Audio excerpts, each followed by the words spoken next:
नमस्कार। News trial Uttarakhand में आपका स्वागत है। मैं हूं अनिल राणा। उत्तराखंड की राजनीति में कुछ सीटें ऐसी हैं जो सिर्फ विधानसभा क्षेत्र नहीं होती बल्कि राजनीतिक प्रयोगशाला बन जाती है। अल्मोड़ा जिले की द्वारहाट विधानसभा सीट भी एक ऐसी ही सीट है। एक ऐसी सीट जिसने उत्तराखंड क्रांति दल का स्वर्णकाल देखा, कांग्रेस की वापसी देखी, बीजेपी की लहर देखी और फिर 2022 में एक ऐसा चुनाव देखा जिसे सुनकर हर कोई राजनीतिक विश्लेषक हैरान रह जाए, क्योंकि ये चुनाव सिर्फ 182 वोटों के अंतर से इसका नतीजा निकला था। जी हाँ, सिर्फ 182 वोटों ने तय किया कि द्वारहाट का विधायक कौन बनेगा। और यही वजह है कि जब भी उत्तराखंड की सबसे दिलचस्प विधानसभा सीटों की बात होगी तो द्वारहाट का नाम भी सबसे ऊपर लिया जाएगा। तो आइए चलते हैं इस सीट की चुनावी यात्रा पर, चुनावी इतिहास पर और जानते हैं उस रोमांचक यात्रा को जहां हर चुनाव ने एक नई कहानी लिखी।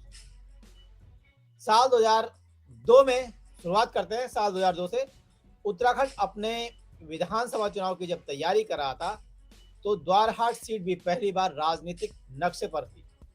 उस दौर में उत्तराखंड आंदोलन की भावनाएं चरम पर थी और उसका सबसे बड़ा फायदा मिला उत्तराखंड क्रांति दल को, यूकेडी को।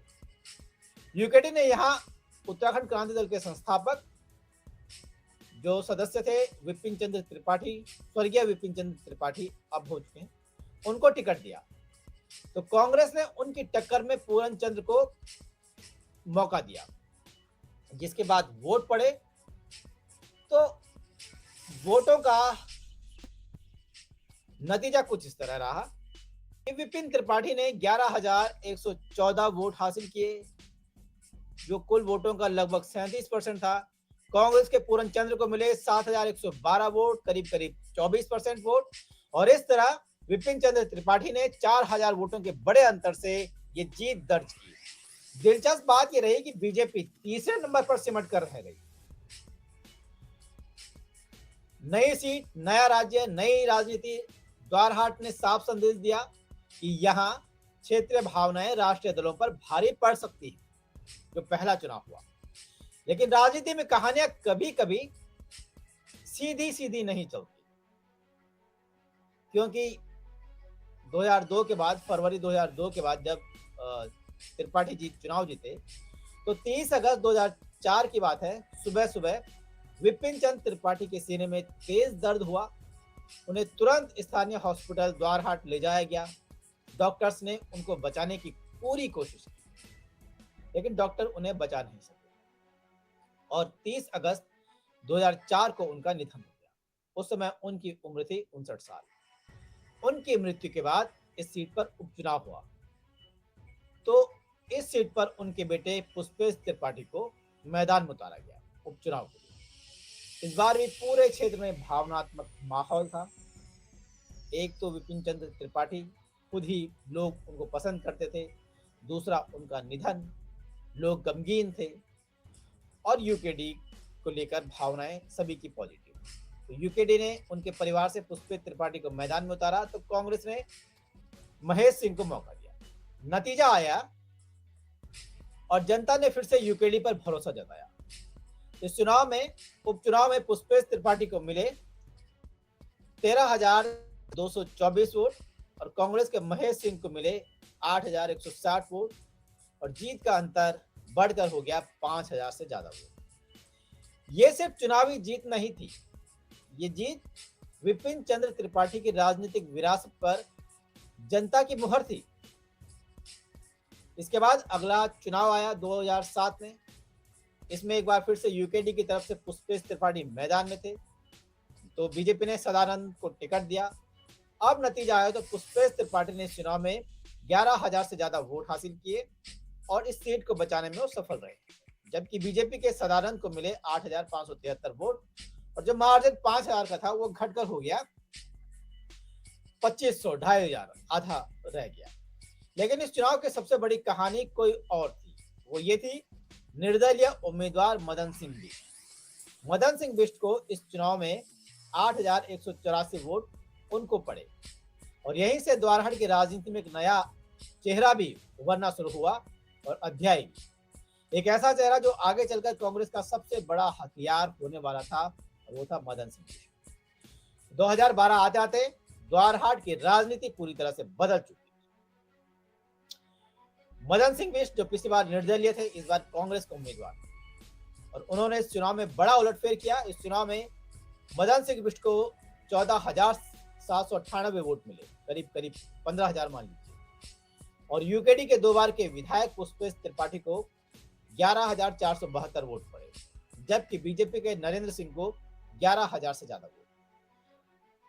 लेकिन बाजी मार गए मदन सिंह बिष्ट, जो 3,326 वोटों से जीत गए, और उन्होंने यहां पहली बार कांग्रेस का झंडा फहरा दिया। यहीं से द्वारहाट में यूकेडी का ढलान शुरू हो गया और कांग्रेस बीजेपी का सीधा मुकाबला यहां से आकार लेने लगा, जो 2017 में साफ साफ दिखाई दिया। 2017 का चुनाव पूरे उत्तराखंड में बीजेपी की सुनामी लेकर आया था। द्वारहाट भी इससे अछूता नहीं था। इस बार बीजेपी ने महेश नेगी को टिकट दिया, कांग्रेस की तरफ से मदन सिंह बिष्ट थे और यूकेडी की तरफ से पुष्पेश त्रिपाठी। चुनाव में बीजेपी के महेश सिंह नेगी ने 20,221 वोट हासिल किए, जबकि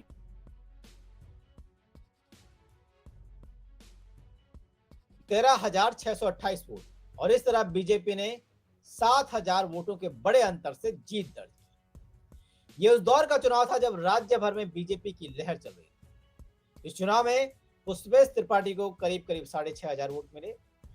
यूकेडी का वोट बैंक तेजी से यहां सुकड़ चुका था और मुकाबला लगभग बीजेपी बनाम कांग्रेस हो चुका था, और यूकेडी साइड लाइन हो गई थी, यानी हाशिए पर चली गई।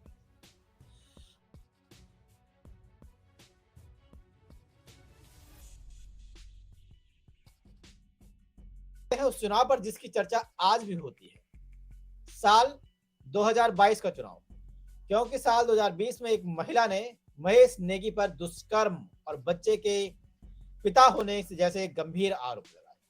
मामला काफी चर्चित रहा। विपक्ष ने इसे लगातार चुनावी मुद्दा बनाया और माना जाता है कि इस विवाद के कारण पार्टी अनकंफर्टेबल हो गई, असहज हो गई, और उसने उनकी जगह नया चेहरा उतारने का फैसला किया। महेश नेगी का इस बार टिकट कटा और मौका मिला अनिल शाही को। अब द्वारहाट में मुकाबला था कांग्रेस के मदन सिंह बिष्ट और बीजेपी के अनिल शाही के बीच। मुकाबला हर राउंड में कभी बीजेपी आ गए, हर राउंड के बाद तस्वीर बदल रही थी, और जब आखिरी परिणाम सामने आया तो पूरा उत्तराखंड चौंक गया। इस चुनाव में मदन सिंह बिष्ट को मिले 17,766 वोट, यानी कि 37%। अनिल शाही को मिले 17,584 वोट, यानी कि 36% के आसपास। और जो हार और जीत का अंतर था वो मात्र रह गया 182 वोट, सिर्फ 0.37%। यह उत्तराखंड के सबसे करीबी चुनावी मुकाबलों में से एक था। कांग्रेस ने सीट वापस जीत ली, लेकिन इतना जरूर साफ हो गया कि द्वारहाट में अब एक एक वोट की कीमत सत्ता तय कर सकती है। सवाल यह है कि आखिर 2022 में कांग्रेस कैसे जीती और क्यों इतना कांटे का मुकाबला हुआ। राजनीतिक विश्लेषक मानते हैं कि मदन सिंह बिष्ट, उनका अपना व्यक्तिगत जनसंपर्क था, स्थानीय पकड़ थी और स्थानीय मुद्दों पर कांग्रेस की आक्रामकता थी, जिस कारण वो बीजेपी की लहर को काटने में कामयाब रहे। बीजेपी के खिलाफ कुछ क्षेत्रों में असंतोष था, महेश नेगी की वजह से भी काफी फर्क पड़ा, इसलिए ये जीत का अंतर 182 तक रह गया, वरना ये मामला पलट भी सकता था। इसलिए ये कहना भी थोड़ा अति होगा कि किसी एक फैक्टर के बहुत सारे से कारण बने जिन्होंने इस मुकाबले को इतने कांटे का मुकाबला बना दिया। अब सवाल है कि अगला चुनाव किस आधार पर लड़ा जाएगा। द्वारहाट में बहुत सारे मुद्दे तो हैं ही, सड़क, स्वास्थ्य, बिजली, रोजगार, पलायन, ये हमेशा रहे हैं और रहते भी हैं। पर्यटन, विकास, युवाओं का रोजगार इस बार थोड़ा हावी हो सकता है, क्योंकि पीपल लीग जैसे मुद्दे घर घर पहुंच चुके हैं, और पेयजल और सिंचाई की समस्याओं से ये पूरा इलाका जूझ रहा है, और खासकर ग्रामीण सड़क के नेटवर्क से, और सरकारी सुविधाओं की पहुंच यहाँ है नहीं। तो ये ऐसे मुद्दे हैं जो चुनावी बहस पर केंद्रित रह सकते हैं। और कांग्रेस की ओर से मौजूदा विधायक मदन सिंह बिष्ट स्वाभाविक तौर पर इस बार दावेदार तो है ही। बीजेपी भी 2022 की जो मामूली हार है उसको बदलने की कोशिश करेगी, पूरी ताकत झोंकने की कोशिश करेगी। अनिल शाही जैसे नाम फिर से चर्चा में रह सकते हैं और पार्टी नया चेहरा भी उतार सकती है, क्योंकि बीजेपी का भरोसा नहीं, वो जिताऊ कैंडिडेट को पे दांव लगाती है। वहीं यूकेडी भले ही पहले जैसे ताकत यूकेडी में न दिखे, लेकिन उसका परंपरागत वोट जो 7-8 हजार वोट है वो तो हर बूथ में है ही। और थोड़ा सा इधर उधर हुआ, जनता बीजेपी कांग्रेस से नाराज हुई तो फिर ऑप्शन यूकेडी है ही। उस पर त्रिपाठी की अपनी छवि है, उनके पिता की अपनी छवि है और ये भी पूरा समीकरण बदलने का मादा रखते हैं। 2022 में दोनों प्रमुख दलों के बीच 182 वोट का अंतर था, यानी इस समय किसी भी दल को स्पष्ट बढ़त कहना थोड़ा जल्दबाजी होगा। तो कांग्रेस के पास मौजूदा विधायक हैं, उनका फायदा हो सकता है। बीजेपी के पास मजबूत संगठन है और एंटी इनकम्बेंसी का एक मुद्दा है। तो यही कारण है कि जो द्वारहाट आने वाले चुनाव में जो अल्मोड़ा जिले की सबसे हॉट सीट में से एक गिना जा रहा है।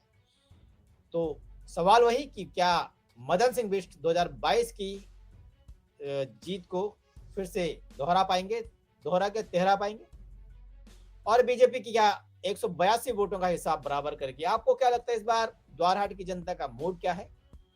क्या यूकेडी अपने पुराने गढ़ में वापसी कर पाएगी और या द्वारहाट एक और ऐसा चुनाव देखने जा रहा है जहां आखिरी राउंड तक किसी को पता नहीं होगा कि कौन जीत रहा है, कौन हार रहा है? आपको क्या लगता है कमेंट जरूर कीजिए और वीडियो को लाइक और चैनल को सब्सक्राइब करें। फिलहाल मुझे दीजिए इजाजत। नमस्कार।